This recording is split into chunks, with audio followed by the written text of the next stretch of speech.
Adorar é o que sei. Eu te adoro, Senhor. Recebe a minha adoração, Jesus. Recebe a nossa adoração.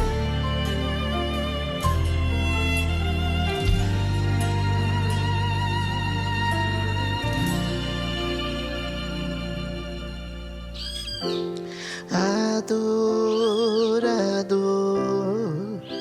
é isso que eu sou. Adorador, assim Deus me formou. E quem poderá calar a voz de um coração?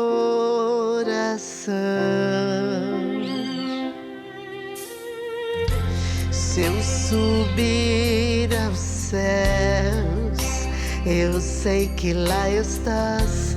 Se eu mergulhar no mais profundo mar, nunca poderei me ausentar do teu olhar.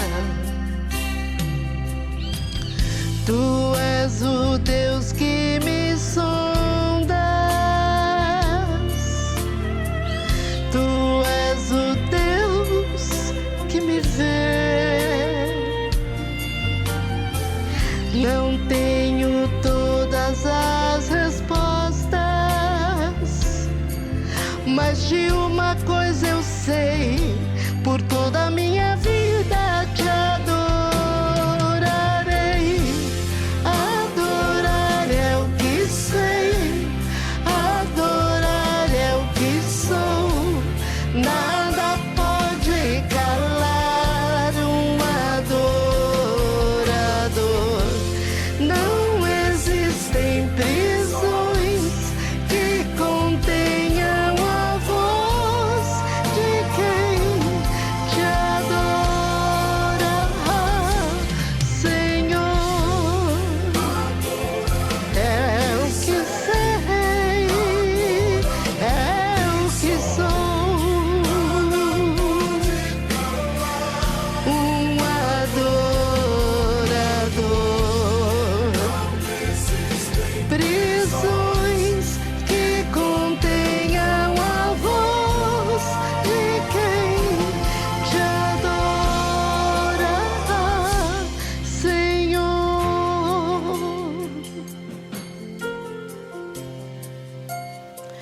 Se eu vencer, se eu perder, se eu subir, se eu descer, te adorar é o meu prazer. Minha força vem do Senhor. Nada pode parar um adorador. Adorar é o que sei, é o que sou. Nada pode parar um adorador.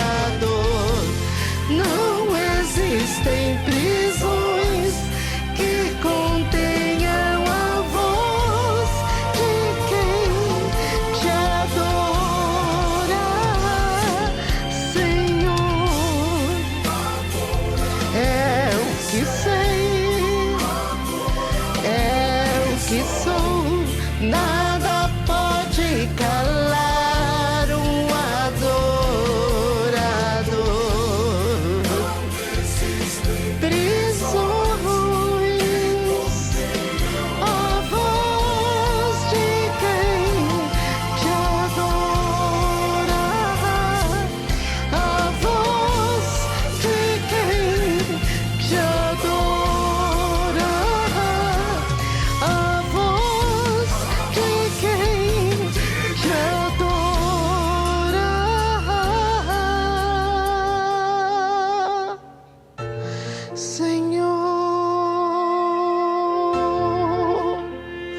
Nada pode calar, nada pode parar um adorador. Glória seja dada a Deus. Aleluia.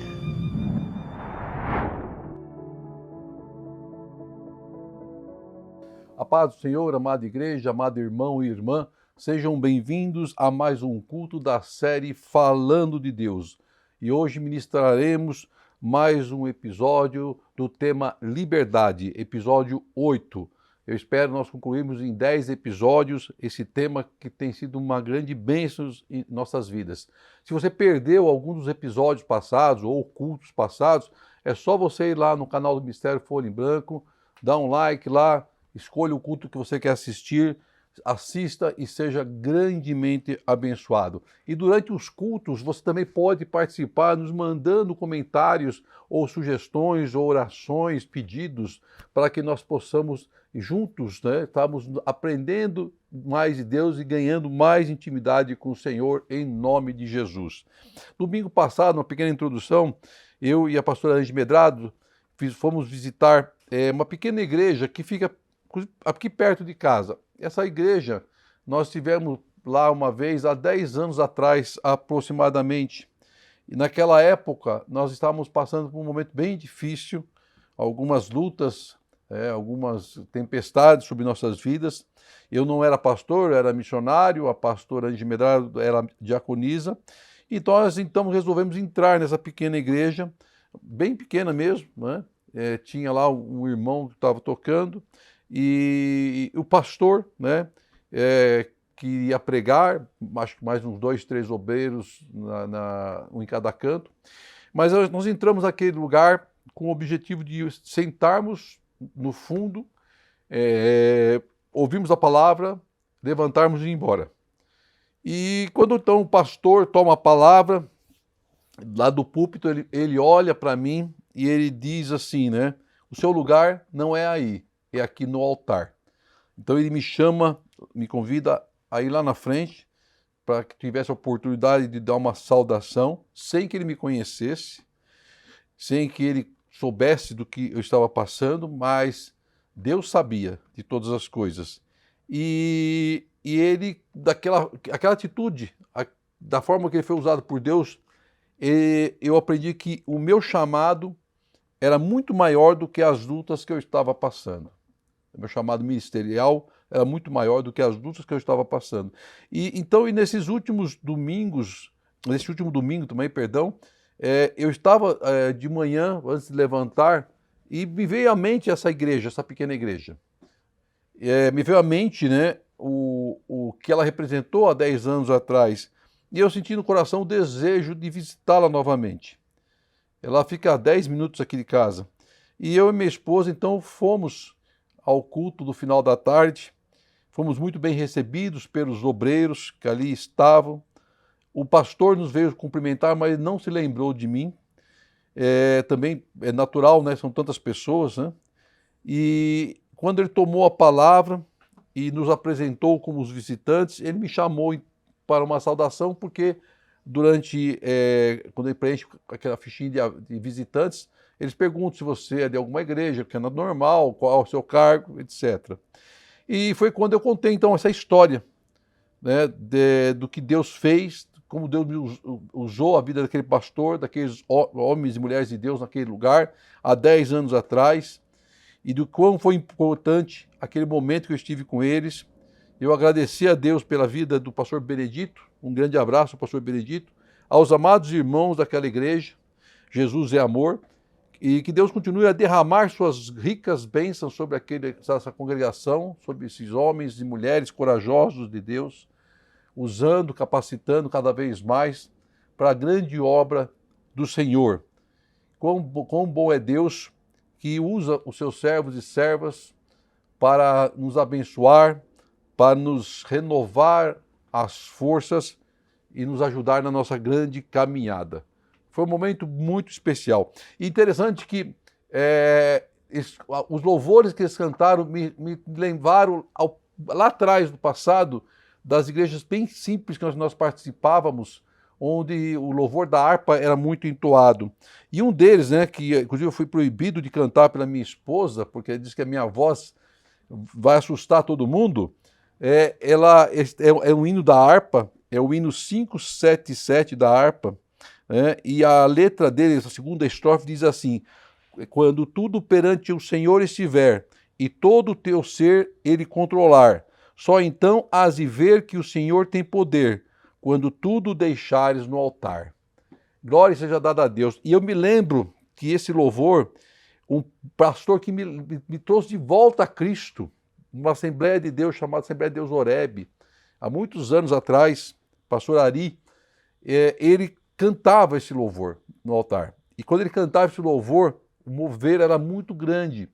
E eu sentia muito forte a presença de Deus. E eu aprendi que no altar do Senhor que tudo acontece.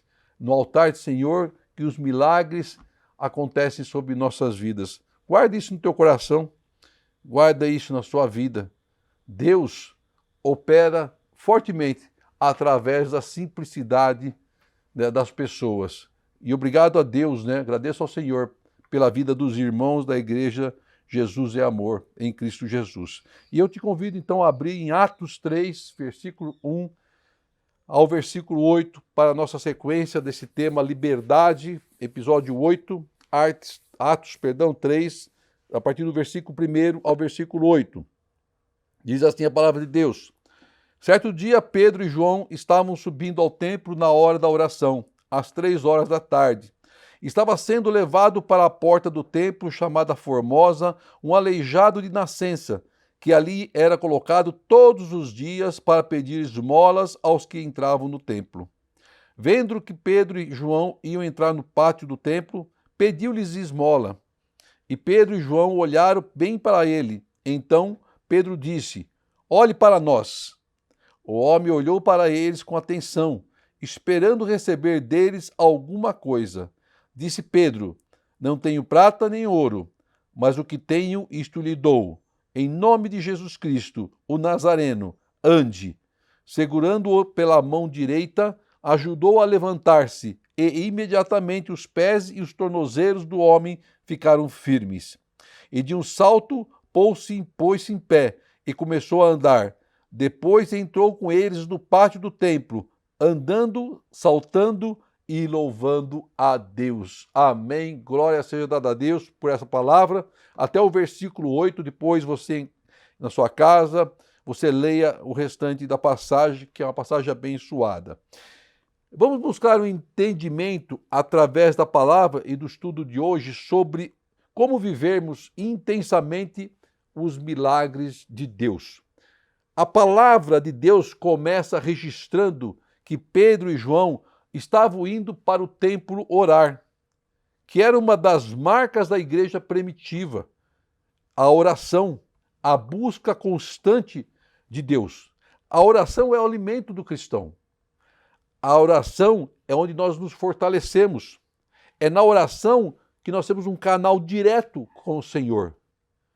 Há grande poder na oração e só vamos viver milagres através da oração. Só conseguimos conversar com Deus através da oração. Esse é o nosso canal para falar com o Criador, para falar com o Pai, para falar com Cristo. Por isso, Paulo e Silas, estou voltando a Paulo e Silas, né? Pedro e João, eles oravam ao Senhor e buscavam incessantemente ao Senhor para se fortalecerem.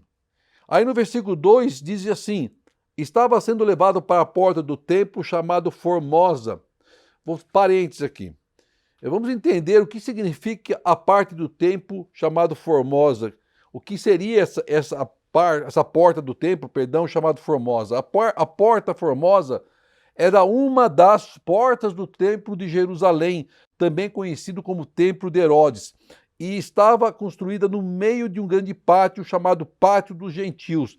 Ou seja, o templo de Jerusalém possuía várias portas de entrada e saída, e a porta Formosa era uma dessas portas, aonde aquele aleijado ficava e aonde os servos de Deus entraram. Muito bem. Então aí diz o seguinte, que o aleijado de nascença, que ali era colocado todos os dias para pedir esmolas aos que entravam no templo. Então, todos os dias, aquele aleijado, por 40 anos, era colocado naquele lugar para pedir esmola. Nós não sabemos o nome desse homem, mas nós temos algumas informações importantes sobre ele. Ele era um homem que nunca teve a oportunidade de viver uma vida normal, porque ele era aleijado, ele era limitado fisicamente, ele era dependente de favores, ele era dependente de ajuda. Provavelmente ele podia estar sendo explorado devido à sua condição física. Ele não tinha sonhos, não tinha projetos, ele estava aprisionado em sua doença. Suas características descrevem esse homem e que muitos não dão nenhuma importância, nem ontem, nem hoje e nem será amanhã, porque nós nos acostumamos com cenas e situações terríveis que infelizmente nos afetam totalmente. Perdemos a sensibilidade. Passamos a ver como algo normal acontecendo em nossas vidas. Se você observar nas guerras que acontecem, as pessoas que passam por guerras, as pessoas que lutam em guerras, elas começam a viver aquilo de uma forma tão cotidiana que passa a ser normal na vida delas ver pessoas caídas, pessoas mortas. Não dão mais nenhuma importância, porque aquilo passa a ser uma rotina. E o mesmo acontecia com esse aleijado. Como se ele fosse apenas um símbolo naquele lugar, na entrada daquele templo. Aí o versículo 3 diz que, vendo que Pedro e João iam entrar no pátio do templo, pediu-lhe esmolas. Era normal, ele estava lá todo dia, fazendo isso todo dia, a todos que ali passavam. Então, com certeza, o paralítico não sabia quem era Pedro e João, e o que estavam eles fazendo ao entrar naquele templo, ou qual seria a profissão deles, e qual seria a atividade deles. Mas ele abordou, como ele abordava a todos que ali passavam. E Pedro e João seriam mais dois, entre centenas e milhares que passavam todos os dias por aquelas portas, por aquele templo. Quem sabe, mais um que poderia lhe dar algumas moedas. Ou, quem sabe, alguém que se importasse com a sua situação. Afinal, desde nascença, estava naquela porta do templo a pedir esmola. Sua presença não fazia mais nenhum tipo de diferença naquele lugar para muitas pessoas que ali passavam. Seriam alguém já conhecido, que estava todos os dias, sem uma importância significativa. E, infelizmente, o mundo se acostuma com esses problemas, com os problemas dos outros, e não se importa mais. Não faz mais nenhuma diferença. Mas aí o versículo 4 diz assim, que Pedro e João olharam para ele. Olharam para ele. Então Pedro diz para ele, olhe para nós. Você já parou para tentar entender o significado dessa frase, desse versículo? Olhe para nós. Esse versículo nos traz um ensinamento muitíssimo importante e eu quero que você preste atenção. E se você tiver dúvida, faça um comentário no chat do culto. Mande para nós uma pergunta que nós vamos te responder. Diz assim que esse versículo quer dizer, para nossas vidas, que nós somos representantes de Cristo. Nós representamos a Cristo. O versículo 4 mostra que temos que nos colocar entre Jesus e as pessoas que precisam de ajuda, que não conhecem a Cristo. Olhe para nós. O mundo precisa de parâmetros, precisa olhar para a direção certa, e pense na responsabilidade de Pedro e João, quando mandaram aquele homem paralítico olhar para eles. Já pensou nisso? O que significa isso? Será que nós, hoje, eu, você, de consciência tranquila, teremos capacidade de virar para um colega de trabalho, ou para um vizinho, ou para um transeunte na rua, ou para um doente e dizer-lhe, olhe para nós. Nós somos exemplos. Nós vivemos o Evangelho. É preciso muita coragem, muita ousadia. É preciso segurança. É preciso fé. E aqueles dois apóstolos estavam revestidos da autoridade de Deus. Eles estavam revestidos da unção do Espírito Santo. Chegam para aquele paralítico de nascença e dizem, olhe para nós. Nós, você, a sua casa, se você está debaixo do propósito de Deus, você está revestido da autoridade do Senhor para pisar na cabeça de serpente, para profetizar a cura. Era como se eles dissessem: nós somos um exemplo a ser seguido. Nós somos representantes de Deus. Nós somos o sal da terra. Nós somos a luz do mundo. Era isso que eles estavam dizendo, em outras palavras. O que nós temos é o que Deus nos concede e o que flui do trono da graça de Deus para a sua vida. Eles representavam ali o Cristo, eles representavam ali o Senhor, a autoridade de Deus. Será que somos capazes de dizer essas palavras de Pedro e João? A alguém que precisa, a alguém que necessita, olhe para nós e veja em nós o Cristo que habita em nossos corações e nossas vidas. Temos para você um caminho que leva realmente a Deus, que te leva realmente à salvação. É um ato de coragem. E o que chama atenção nesse versículo, para a minha vida, para a sua vida, é que Deus requer de cada um de nós essa coragem, essa responsabilidade. Que vivamos nossa vida de tal forma que onde quer que estejamos, com quem quer que falamos, que possamos nos representar dizendo: olhe para nós. Somos testemunho vivo do poder, do amor de Cristo. Somos representantes de Jesus aqui neste mundo. Temos a procuração do Pai para agir em nome dele, para operar milagres, para operar transformações nas vidas daqueles que precisam, para curar os enfermos. Temos essa procuração. Faça uso dela. Temos que ter a certeza do que habita em nós e dizer com autoridade: olhe para nós. Aí o versículo 5 diz que o homem olhou para eles, com atenção, diz a palavra, mas ele esperava receber deles alguma coisa do mundo. Ele não tinha noção de quem eram aqueles homens.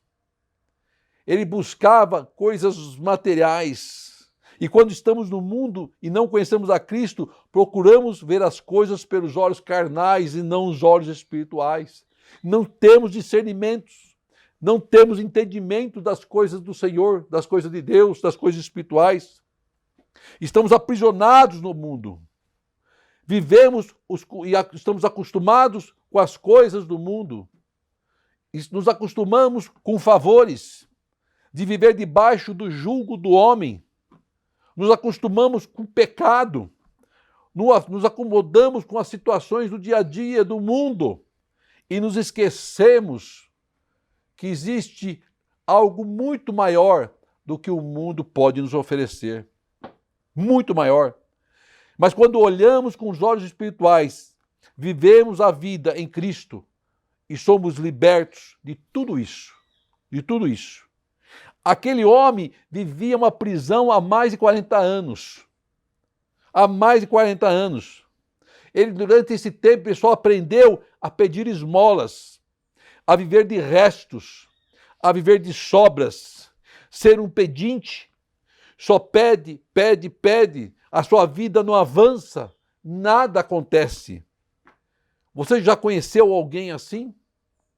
Você já chegou a vivenciar uma situação assim? Se você já vivenciou, também escreva para nós. Compartilhe no chat. Deus não nos fez para vivermos de esmolas, ou de restos, ou debaixo do jugo de homens. Temos que viver as abundâncias que Deus nos concede. Porque nós somos filhos, herdeiros, co-herdeiros de Cristo, com direito a sentar à mesa do rei. Aí o versículo 6 diz que disse Pedro, não tenho prata nem ouro, que era o que ele esperava, mas o que tenho, isso lhe dou. Em nome de Jesus Cristo, o Nazareno, ande. Pedro sabia que aquele homem esperava uma oferta em dinheiro, moedas, ouro ou prata, seja lá o que for. Isso foi o que ele recebeu em mais de 40 anos de sua vida, e nada mudou na sua vida. Continuava na mesma situação, continuava a pedir esmola, continuava sendo carregado, continuava sendo humilhado, continuava sem sonhos, continuava sem esperança. E será que é isso que Deus quer para nossas vidas? Claro que não. Por isso Pedro entregou para ele o que o mundo não podia oferecer. Deus nos dá autoridade para entregar àquele que precisa aquilo que o mundo não pode oferecer, mas o que Deus tem para entregar é muito maior do que o mundo pode oferecer. E você tem essa autoridade. Somos herdeiros do Pai. Deus nos ensina que temos que sair da mesmice, sair do jugo do homem, sair daquilo que te aprisiona. Olhe para mim, diz a palavra, o Cristo, Ele que vai te libertar. Então Pedro diz, em nome de Jesus Cristo, o Nazareno, ande. Era o suficiente para a palavra se cumprir. Ande. Não precisou de uma frase, não precisou de discurso, de pirotecnia, de microfone, de banda, de coral, nada disso precisou, mas ele lançou uma palavra na autoridade revestida no nome de Jesus Cristo, ande.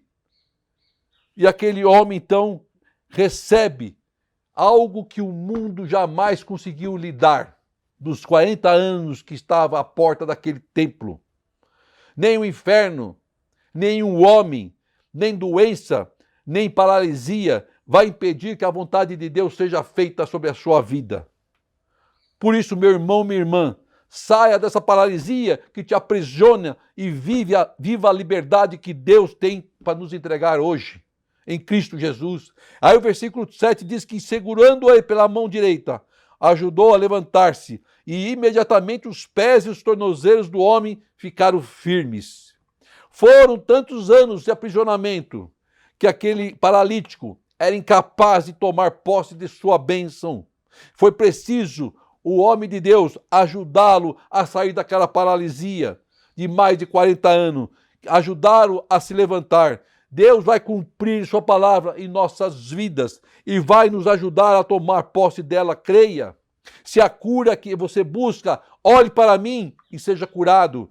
Se a vitória que você espera, olhe para mim e receba a vitória. Se é a porta de emprego que você espera, olhe para mim e entre por essa porta. Deus vai nos dar vitória. Deus vai mudar nossa causa. Basta crermos. Basta crermos. Aí o versículo 8 diz que o homem deu um salto, pôs-se em pé e começou a andar. Depois entrou com eles no pátio do templo, andando, saltando e louvando ao nome de Deus. Quando a vitória chega em nossas vidas, nós nos enchemos de alegria. Tudo se transforma. Nós saltamos, nós louvamos a Deus com fervor. Nós bradamos o nome de Deus. Nós cantamos, glorificamos ao nome do Senhor, porque nós sabemos que a vitória é grande e ela vem para nos surpreender. Ela vem para poder colocar tudo aquilo que era impedimento por terra. E a vitória de Deus é completa e ela contagia a todos que estão ao nosso redor. Deus quer nos tirar da paralisia que nos aprisiona e nos dar a liberdade através de um milagre. Então receba, em nome de Jesus, esta palavra. Receba essa promessa, palavra profética, de vitória, de cura, de transformação. Olhe para mim, diz o Senhor, o Cristo que morreu na cruz do Calvário para levar com ele os nossos pecados, para que pudéssemos ter essa autoridade, podemos ser revestidos pelo poder do Altíssimo. Deus quer nos usar de forma milagrosa, irmão. A liberdade virá através do Senhor em nossas vidas. Olhe para mim, o Cristo, e viva o impossível de Deus. Não perca essa oportunidade que Deus nos coloca nas mãos através dos ensinamentos vindos da sua palavra revelada. Seja vencedor e livre em Cristo Jesus e busque a resposta sempre no único Senhor e Deus nas suas vidas. E viva intensamente o seu amor e seja feliz. Oremos ao Pai. Querido Deus, amado Senhor, obrigado por esta palavra, por esse ensinamento, Senhor, de quão Deus maravilhoso que Tu és. Nós temos a autoridade, através de Cristo Jesus, de profetizar a vitória sobre a vida dos irmãos. E eu profetizo a vitória sobre a vida daqueles que estão participando e assistindo desse culto, Senhor. que eles recebam, Pai amado, o milagre que tanto esperam, Senhor. Que o Senhor visite a cada um, Pai querido, e haja segundo a sua vontade na vida de cada um, Pai querido. E eu te agradeço mais uma vez por este culto, por este momento tão especial em Cristo Jesus. Que o grande amor de Deus, a graça do nosso Senhor e as doces consolações do Espírito Santo estejam com toda a sua igreja, hoje e sempre. Amém e amém. Glória seja dada a ti, Senhor.